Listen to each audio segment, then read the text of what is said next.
I'm Gerald Bentley. This is Wrestling With, and today we are joined by Missouri's own two-time NWA World Heavyweight Champion and three-time World Tag Team Champion.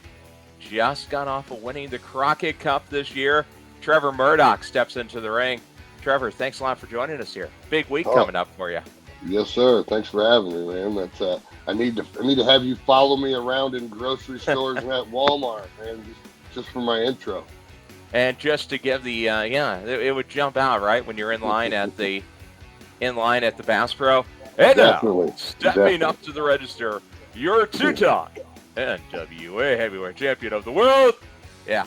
I'm But loving it. hey, yeah, and I definitely wanted to get a chance to talk to you when the NWA reached out and said we'd be able to get a chance to have you on. Easily one of the most decorated pro wrestlers going right now. And I think you have a legacy and your style really blends in well to the NWA, especially the big event coming up here on the 26th and the 27th at the historic Chase Hotel in St. Louis.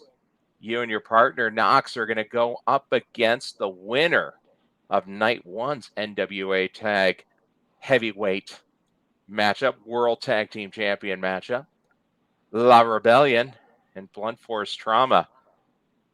What are you thinking going into that match? It's a unique position because you kind of have to look at both teams. Knox and I, when we talked when we first got together, and him and I both understand the game of pro wrestling, and we realized like if we wanted to be successful and we wanted to get an opportunity to become world tag team champions, we have to be undeniable. Like there has to be no questions, no ifs, ands, and I'm pretty sure Noxie and I've done that every step of the way. When it comes to 75 and who we wrestle, uh, if you want to break it down competition wise, we want La Rebellion.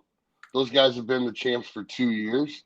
And if you're wanting real competition, why not go against the best? And they have proven that for the last 2 years that they are the best in the business when it comes to tag team wrestling. Um, so on the competition end of it, yeah, Noxie and I would really like to wrestle against La Rebellion, and if we beat them, we can confidently say that we're the best in the business. BFT, we beat them at Crockett Cup, even with Aaron Stevens horseshit at the end, trying to get involved and ruin it. Noxie and I still came out on top. So if we have to face them, our confidence level on whether or not we're going to win is going to probably be pretty high because we've already beat them once before. Yeah, in a big event for a trophy, And we picked up wrestled. that We Crockett only Cup. wrestled three other matches before that match before we beat them. So it wasn't like we went in at 100%. We get an opportunity to wrestle. If we have to wrestle them, the second night on Sunday, we're coming in at 100%. Hmm. So I really don't see any other thing happening other than us walking out as world tag team champions. And I've never That's lost at the Chase. Chase is it seems to be that seems to be my spot, my home, my moment, my place, my WrestleMania. I beat Nick Aldis there for the world heavyweight title, and he was 1,000+ days champion. I beat Tyrus there. Man's 6'7", every bit of 400+ pounds. hmm I beat him there. I seemed to strike magic at the Chase, and it's the house Harley built, and yeah. if anybody's going to be a Harley, represent Harley, it's me. Well, and it's home field too. Yeah, for Just sure. just a short drive down I-70 from your home base, and uh, I was born in really St. Louis. That's my okay, home. That's yeah, that's where I grew up literally your for a period hometown. of time. Yeah, literally my hometown. In a hot place of professional wrestling, historic venue going back to the 1950s.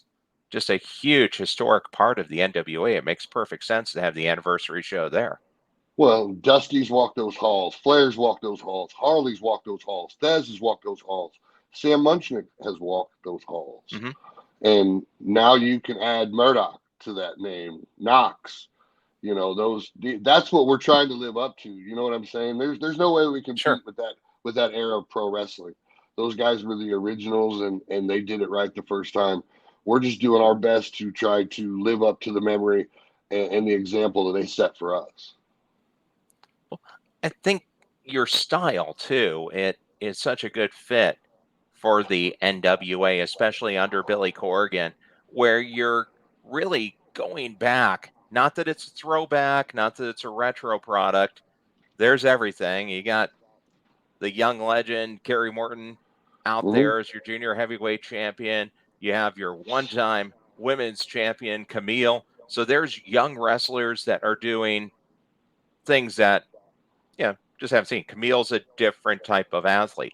But if you want traditional, old school, hard hitting wrestling, if you're a Harley Race fan, if you're a fan of the Ric Flair, the Dusty Rhodes era, the style and the profile, and walking down and doing it in the ring, Trevor Murdoch's your guy. And that's the only way I know how to do it. That's I say Cinderella found a shoe, as weird as that sounds. When I was with the WWE, I worked really hard to keep my identity and who I was, and sometimes that hurt me business wise. Mm-hmm. But I stuck to my guns. And bottom line is, in life, when you wake up in the morning, I have to look at the man in the mirror. I have to be happy with the man that's in the mirror. And I know that I may not have fit the WWE mold, but I definitely feel like I stood out from that, and I was different from that. Every company I've stepped into, everybody says I'm different. I'm just an old school pro wrestler that likes to beat people up, and I like to get beat up. I know that sounds weird, but I'm not afraid to take a punch to the mush so I can give one, and that's, Yeah. It's been very beneficial for me here in the NWA. Yeah. And you know what? You're the personification of a line you hear in wrestling commentary a lot, that the best personas of wrestlers are themselves turned up to 11. I mean, And I don't that's, think there's that much of a stretch from the Trevor Murdoch that you see on NWA Power, or you're going to see on NWA 75, versus the Trevor Murdoch that you may see at the Bass Pro. well, yeah, I'm not walking around and just randomly punching people in the No, face. no. But God love my wife. She knows I have a bit of a temper, and sometimes it gets a hold of me. I'm a pretty cut and dry guy. There's no gray area.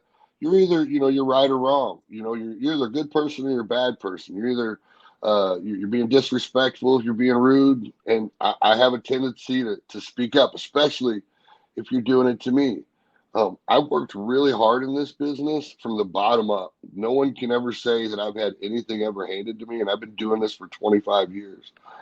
So I don't want a certain amount of respect. I expect a certain amount of respect because I've earned it the hard way. And when I'm around people in my life, in my professional life, that's how I want to be treated. That's how I want the world to operate around me.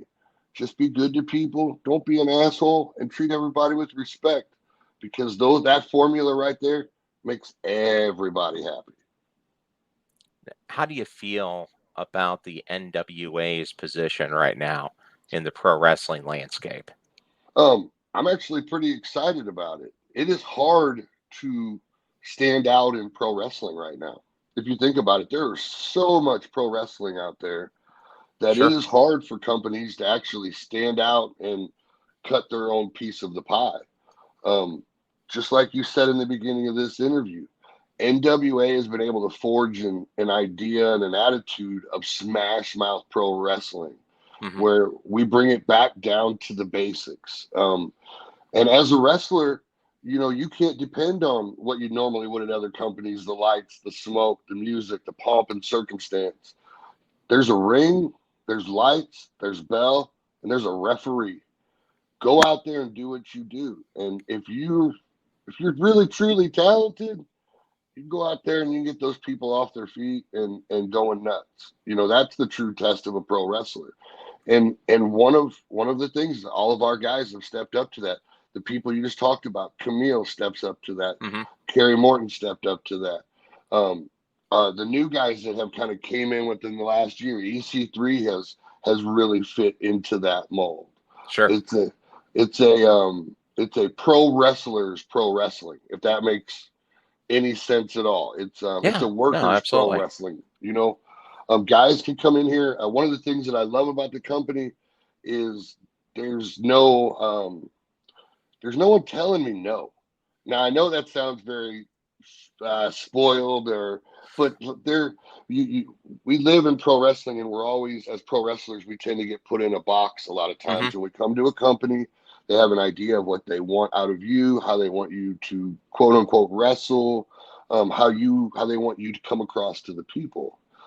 Sure. Here I hired you to be a pro wrestler. Go be a pro wrestler. And it actually threw me off when I first started working here. I was only supposed to come in for one show. Oh, really? I was only supposed to wrestle for the NWA one show. And Dave Lagana and Nick Aldis had to talk me into that. We were at Harley's. You were funeral. done, right? Yeah, I was working my way out. We were at Harley's funeral. And I had felt like when Harley had passed, that was kind of a good, full circle moment for me. I had been to the WWE, lived in Japan, wrestled for the number one company at the time in Japan. I had done a lot of amazing things for a small town kid from from St. Louis, Missouri. You know what I mean? Sure. It's, Nick and Dave Lagana said, "Hey, listen, we're starting this company with Billy Corgan, bringing the NWA back," which I had heard several times throughout the years before. You know what I mean? We're bringing the NWA back. Putting the band back together. Right. And you can only get excited about something like that so many times before you realize it's not going to happen. And that's what I thought with Nick and Dave. Like, this is just, all right, you guys are going to pump out a couple shows. It's not going to go anywhere. Let's, and Dave and Nick were very persistent. They were like, come down for one show, one match. Just, you know what?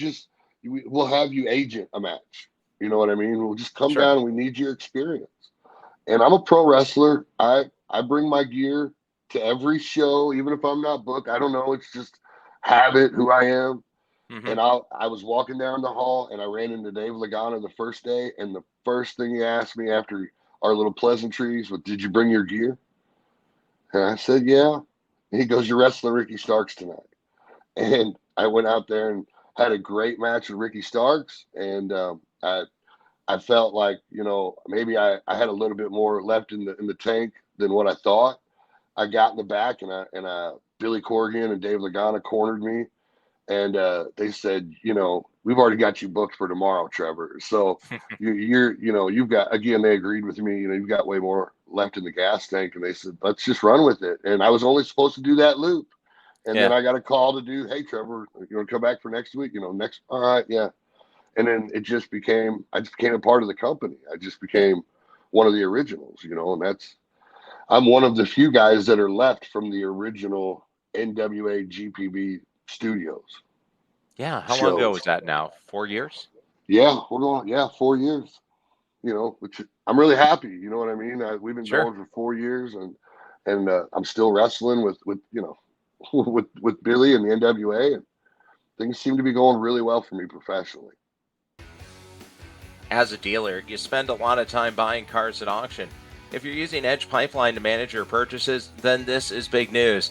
Montway Auto Transport has partnered with Auction Edge to add a transportation option onto Edge Pipeline. Now dealers can manage their auction buys and book transportation with just one click, right in the Edge Pipeline platform. As a nationwide leader in auto transport, Montway understands the dealer's need for speed and efficiency and can arrange single or multi-vehicle moves from auction to any lot in the country. With Montway's technology, dealers can gain full transit visibility and tracking after an order has been booked, making it much easier to manage inventory. Buy, ship, and track all in Edge Pipeline. Go to www.montway.com/WS to learn more. That's terrific, and it's great to see you carrying on that legacy of Harley Race. I had a chance to talk to Leland Race on the show just recently, talked about what's going on with WLW and how they're keeping the Harley Race school going, and it's great to see that foundation of Missouri wrestling still active and having you carry the banner. It makes me happy too because I was one of the first students. There was me and Matt Murphy were the first two students at the Harley Race Academy. We were the guinea pigs for that whole training system, and legitimately, I got sick for the first 3 months every single day. Harley, he was the type of guy that would come in during training and he would sit on the couch and he'd be smoking a Marlboro, one right after another. And the training facility wasn't very big, so it'd be full of smoke. And you're in there doing up downs and mountain climbers and an hour's worth of calisthenics, sucking in this the cigarette smoke. Sure. And I'm not gonna look over at him and say something about it, and nobody else did either. So it was a tough, he put us through the rigors. You know what I mean? Sure. To have the name Harley Race stamped on your back, he made sure that he was going to have his guys, the guys that did have that stamp, could carry it and could carry and carry his name as well too. And so it makes me feel really good after we're going on almost 20 years of WLW. It's still going on. They're still running shows, and it makes me feel good that I was able to help be a part of that and help start that. Yeah, the great foundation, and they're drawing people from all around the Midwest region, and it's really impressive too because I don't think people realize how much work goes into pro wrestling training. I mean, it's not easy by any stretch. Especially if you want to be on top. You know what I mean? If you want to be top in this business, it has to become your life. I know what I was living here in Eldon, and we were training. It wasn't, everything circled around training. That's what were we going to do today? Well, we knew we were going to spend at least 3 or 4 hours at the school. So it was always what we were going to do before that and what we were going to do after that. To be a successful pro wrestler, it needs to consume you, all of you, 100%. Everything you do at some point throughout the day needs to be focused towards wrestling. Whether it be I'm working my money to save to go to wrestling school, or I'm working my money, working to save money to get my gear, or I'm training. It has to consume you to be at a top level. And so that's one of the advice, some of the advice I give to young guys. It's okay if you want to do this part-time and play wrestler, it's okay. That's fine. If you only want to put in so much work and just that's fine. There's a lot of weekend warriors out there. But don't come to me and ask me to treat you seriously about the business and ask me questions seriously about the business if you're not going to take it seriously. Because I gave up my whole life to be a pro wrestler. Everything surrounded me being a pro wrestler. And now that I've been married, I've got a wife and I've got 3 beautiful kids. I've got a daughter who just finished college. I've got a son who's a senior, and I have a 7-year-old. Partially part of their lives surround pro wrestling because that's what dad does to bring in, to pay the bills and take care of them. And they know that. So it has to consume you. It has to become a part of your life if you want to be a top guy in this business. Well, and I do a lot of sales training too, and I think that's true in any type of job. We talk a lot to auto salespeople, car salespeople, sales managers. If you don't internalize what you're doing and you don't have pride in what you're doing and really look at everything where, hey, I can learn something, I can apply this, you're not going to be successful.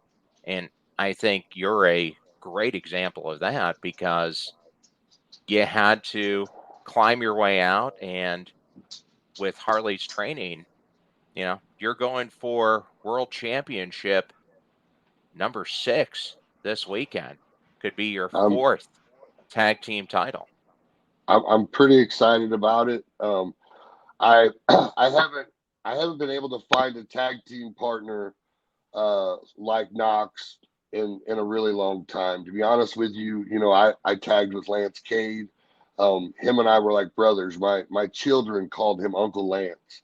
Lance and I made a lot of money, and we also won 3 world tag titles together. Sadly, his life was cut short at a very young age. And after I lost Lance as a partner, I really, how can you fill those shoes? You know what I mean? Sure. How can anybody could ever compare to that? And it wasn't something that ever interested me into doing ever again. Noxie and I had spent some time together in the NWA locker room. He beat the hell out of me on 2 different occasions trying to become world champion. Mm-hmm. And to be honest with you, I've never been punched harder by anybody than I have by Mike Knox, and that's 100% the truth. But after a while, Noxie and I talking and realizing that we're both kind of cut from the same cloth, and I realized that wow, like I could step into the ring and trust you, and you know what I'm thinking, and I know what you're thinking. It's a really weird kind of a cosmic situation. If you speak to tag teams, really successful tag teams, they'll tell you it's something it's hard for them to explain, but you almost Sure. become a mind reader. Like you know what that guy's thinking, and he knows what you're thinking, and you guys both know where you need to go in the match and what you need to do. If you see one guy getting abused, you know that there's no questions or ask. You step in and you back him up 100%. And Mike Knox is the first guy that I felt like if I stepped in the ring, I would get all of those things. You know what I mean? Yeah. And sure enough, I was 100% right. He's a brother from another mother. Stepping into the ring with him, I've got no worries that he's got my back and he can handle himself. And everybody that they've put in the ring with us, everybody that they've put in front of us at that match, we beat them. Hands down, undeniable. Like I said in the beginning, we are undeniable. And man, that's a magic that, Vince can't put together, Tony Khan can't put together. Yep. And I'll be honest with you, Billy even, I don't know if Billy expected to put it. It just happened. Billy was just smart enough to go, okay, Let it I go. see what I have. Yeah, let them eat. Let them go out there and do what they do. Billy is really good about trusting his wrestlers and letting things happen. Pro wrestling at its greatest is when magic happens and things just create and happen themselves, just kind of out of nowhere. Sometimes in pro wrestling, we try to pre-plan and try to create magic, fabricated magic. And sometimes it comes off well, but it's still missing something. Billy knows that when he's got a lightning bolt, man, let it go, let it run, and let's see what happens. Let's not hinder it. Let's make it flourish. Let's let it grow. Let's give it water. Let's feed it. Let's make it something great. And as you see, when you let something happen like that, great things can happen. Like we talked about, people thought, Trevor Murdoch was dead and gone 4 years ago. Sure. I got a promoter that let me be me. I got a promoter that trusted me. I had a promoter that let me go out there and do what I know to do to not only be successful for me, but for the company and for the guys that I'm working with. And I'll be damned if it didn't work out. You know what I mean? Like, he don't get me wrong. Billy's not afraid to look at me and tell me what he thinks. Him and I've had some pretty heated arguments at times, but he doesn't take that personal. He knows it's passion. He knows that it's coming from a place of love of the business and how much I love the NWA and how much respect and what a high level I want to keep for a standard for NWA. He knows that I believe in this wholeheartedly, 100%. That to the point where I've told him that when my days of pro wrestling are done, when Billy says, Trevor, I'm just tired of looking at your face on my TV. Yeah. You're done. I'm done. Okay. I can't get any bigger and better than what I've done here. I can't top the magic and the moments that I've been able to create here in the NWA. And the same thing I'm going to do at 75. I'm walking into my house for the NWA World Tag Team titles, and I'm going to go out there and leave it all on the line, and so is Noxie. And Billy's going to sit back and just be the magic man and sit back and watch what happens and what, 4 guys go in there beating the hell out of each other for one common goal, and that's to be the best in the business, to be the top, to be the champs. I know I definitely would like to be in your position and Knox's position versus La Rebellion and Blunt Force Drama. I'd like the opportunity to go in there night 2 and go to work after they go to war on night 1. Hey, wind it down here. Got our dealership rescue title belt for you. Get you one more championship. Just a few Of quick questions in the course. champions round. I noticed the KC Chiefs hat. We're going Oh, to for have a sure. KC Chiefs show on the Fired Up Network as well. What's your go-to for tailgating? That's a huge part of the Chiefs kingdom. What's my go-to? We're talking cheddar brats and ribs. Come Food, on, beer, man. whatever. Yeah, bro. You gotta have the cheddar brats and ribs. You gotta have a little bit of Coors Light on tap, whether or not I'm tapping a can. Um, I'm I'm a bit older, and I like what how can I like some things that are on the medical end of it. You live in Missouri, you know what's Yeah. recreationally free in this world today. So I like to just have a good time.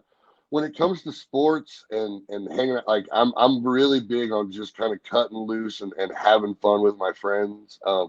When you're a professional, you constantly kind of have to be on guard on your behavior and who's watching. When I get with my buddies, I tend to forget that and just kind of cut loose and have fun. How about your prediction for the heavyweight championship match? We have Tyrus going up against EC3. EC3 looking to control his narrative, and Tyrus, of course, looking to smash. Who do you think's coming out there? I'll be honest with you. I've wrestled Tyrus. I know how tough he is, and I know how important that world title is to him. I mean, he goes on Gutfeld in front of 3.5 million Yeah, viewers every night, very proudly displaying that world title. EC3 has always been a competitor, always been a threat in every company. He's been former world champion in Impact, so I understand why he wants to be NWA world champion. But we're going into a bull rope match where the weight advantage on Tyrus's end is almost 150 pounds. I mean, if you look at the statistics of it, I would pick Tyrus. And being the guy that's wrestled Tyrus, I would. My money's on Tyrus. Not there you to go. mention, not to mention, he lost last year in St. Louis at the Chase against Moi. And I Yeah, know that there's a certain part of him that really loves the Chase, especially because him and Dusty were so close. I know that he really wants to put a W next to his name when it comes to the Chase. So with all those components, man, it's got to be Tyrus for the W. good answer. And then the last question: what's your favorite Harley race memory? Um, well, there's obviously wrestling wise, Flair and Harley at Starcade is one of my like monumental moments. The build up for all of that, some of the backstories that Harley told me about leading into that, even him throwing away his boots, literally throwing away his wrestling boots at the end of that match. Um, but personally, some of my fondest memories uh, are just sitting at his house after he's invited us over to barbecue for the day, and he'd been smoking on the same smoker that he would barbecue for Stone Cold Steve Austin, The Undertaker, for all the superstars when they would come to Yeah, Kansas City to his house in KC. Sitting there and having him, us ask him a random question of a match. What was it like wrestling Jack Briscoe? And he could sit there and tell you detailed where 90% of his matches were, how long they went, and what he did for a finish in those matches. hmm, Um, One of the things too that's kind of a little kind of cool about Harley, you and I, when we have quote unquote, I guess, a phone book. Nowadays sure. it's in our phone. You know what I mean? But we all used Hmm. to, at one point or another, had a phone book where you Yeah, alphabetically find your person's name and find their number. Well, Harley didn't have a phone book. He didn't have he still had a flip phone to the day he passed. You know what I mean? hmm, Harley had a calendar, and what would happen is he would talk to, let's say, Dusty, and he would talk to him on February 21st. Harley would talk to Dusty on February, and he'd write down. Dusty would call him and go, "Hey, Dusty, what's your phone number?" and Harley would write his phone number on February 21st. Well, then he would Okay. go on about his business and not think nothing of it. And 6 months, a year, whatever. I remember I was doing Trevor Rhodes, and I asked him randomly. I said, "Does Dusty know that I'm doing Trevor Rhodes? I'm down here wrestling for you as his fake son. Does Uh-huh. Dusty know?" And he sat there for a minute, and he goes, well, shit, Trevor, I don't know. Let's give him a call." And he's flipping through his calendar, and he gets to February. I know it's February, and there's that number, February 21st. There's Dusty's number. He could remember the date of when Huh. he spoke to him, whether it was a year, 2 years, 5 years down the road. Whenever he needed that number, he's February 21st. He was so, like, he could remember dates and times and his matches. Even towards the very end, if you caught him earlier in the day, Hmm. he could sit there and tell you every detail of a match. It was just ingrained in his memory. That's neat. We'll have to have you on sometime just to kind of I could do reminisce a a little whole, bit more about I could do a whole the Harley podcast Race on him. time. Yeah. Yeah, we do a lot of work with Central States Wrestling that's being reborn, and you can't talk Central States Wrestling without talking about handsome That's Harley right. Race, the That's king. right. But hey, we have you on because we're previewing this weekend at the historic Chase, August 26th, August 27th, night 2. The Crockett Cup champions, Knox and Murdoch, go up against the winner from night 1, either the current champions, Lava Rebellion, or Blunt Force Trauma. And then it's the challenge with the advantage of being fresh. Night 2, part of the big NWA 75. Thanks a lot for joining us here, Trevor, to talk about it on Wrestling With. Brought to you by our friends at Montway Auto Transport.